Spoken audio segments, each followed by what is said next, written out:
If you love the arts and you're part of the St. Joseph community, and you probably are, that's probably why you clicked on, then you probably noticed a little change here since the beginning of the year. Hi, I'm Bob Schultz, and I want to spend a few minutes here off script, really kind of unprepared, and just kind of share some thoughts here about kind of the changing dynamic we have about how you get your information about the arts here in our area.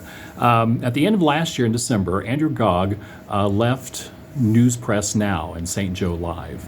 And Andrew had been there for over a decade, providing many different kinds of elements of stories, and of course not only providing stuff for St. Joe Live, but for other things as well too. And his lack of presence there is felt. Now, I want to be perfectly clear. That media empire and others as well too are doing a great job so far of covering events coming up for this upcoming year and for all things happening here. They seem to be kind of catching a pace with it. But if you're a fan of Andrew Gaug and his writing and what he's brought to the community here for the past few years, then you kind of feel like we're missing something out here. So I wanted to share a few minutes here and just thank Andrew for what he provided for us here. So many years, and actually kind of share some behind the scenes, some inside baseball stuff maybe. And I don't know how long this is going to go on. I hope not. Just fast forward, you want to get through this. But again, I'm kind of going off script here, which is dangerous for all of us here. But I did want to share a few things, most importantly, that with the departure of Andrew Gaug, it's almost a finale of a very interesting chapter for St. Joe Live and for News Press Now. For over 20 years, I had been sometimes part of it, not much, but mostly benefited from it, as there has been a whole scale of changes and new and exciting things that's happened in this conversion from the analog age to the digital age. And we've seen a lot of cool things happen, And Andrew and that team there, which includes great people like Shay Connor, Blake Hannon, golly, I'm going to miss Crystal Wiebe. I'm going to miss out so many reporters, and I'm so sorry to do that. But at St. Joe Live, that entity, they brought it to us. And it didn't matter if you were a painter, an artist, if you were putting on a film festival, if you were making a movie, if you were an artist who was presenting something at the museums. It doesn't matter what the art is. St. Joe Live covered it in such a profound and personal way that it got the word out. And if you're like myself, as I'm sitting here at the East Hills Library Theater, you reap the benefits of it, because this is where we have the Friends Front Row film series. And Andrew went out of his way to provide us great coverage and promote this as far as he could in terms of what we're allowed to promote, showing this that, hey, it's out here. Here's an option for you. If you like movies, if you like stuff, come see us. And that's just not for that, too. And again, I'm so sorry. I don't mean to go into resume stuff here, too, but let me go really deep inside baseball here for a moment too, and it's not only been for movies. Years ago, when I was on the board of directors for the Allied Arts Council, and we were putting together shows for promotions, the first call I got was Andrew Gaug, who'd said, "What can we do for you?" When I was trying to put on a film festival for the Griffin Arts with the Missouri Western and those people, the first call we got was Shay and Andrew and Blake and these people from News Press.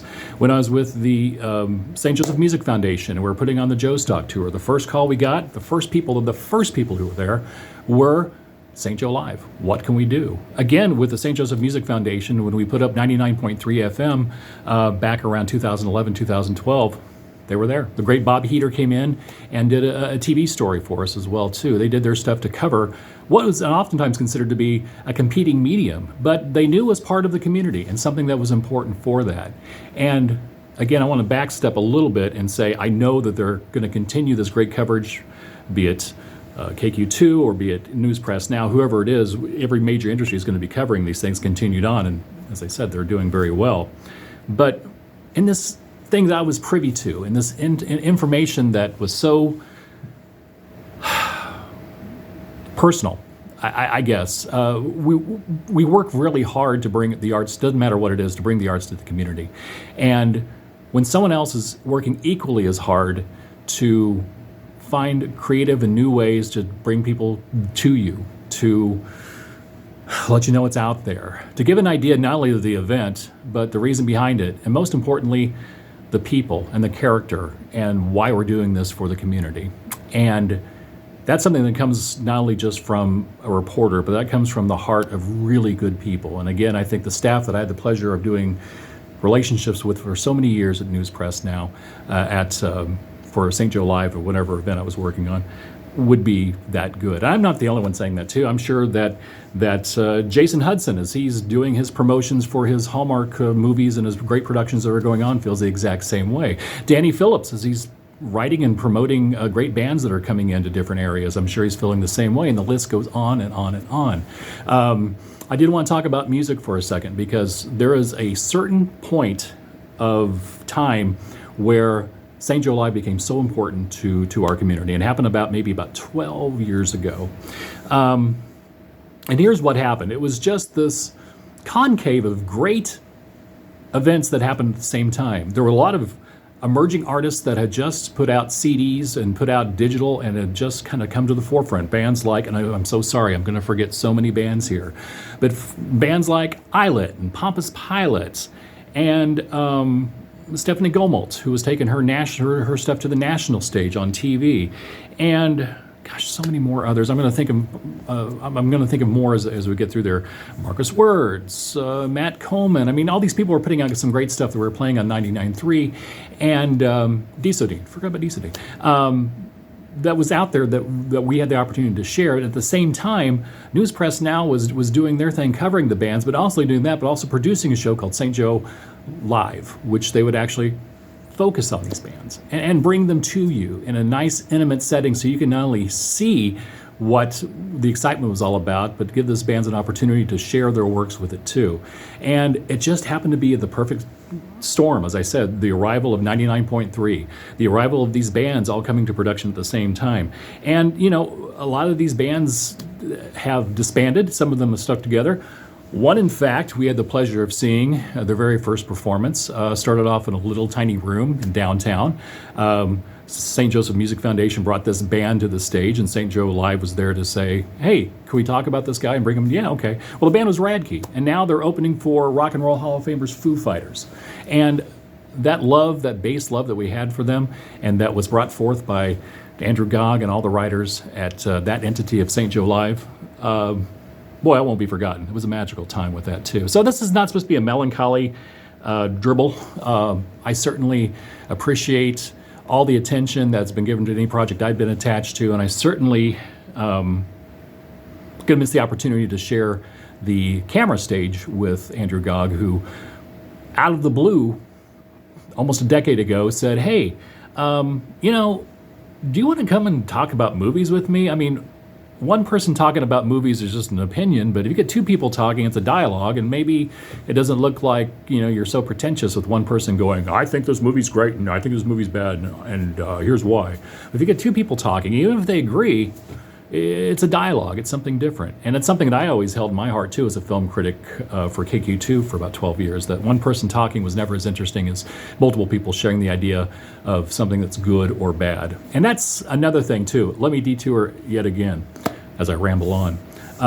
One of the great things about Andrew's character, and I've had the opportunity to see this up close, is his ability to assess the human quality of how he's read by an audience. And this is what I mean, especially talking about film. You take any movie, any bad movie, and boy, over a decade, we saw a lot of bad movies. But there's something good to be brought out of it.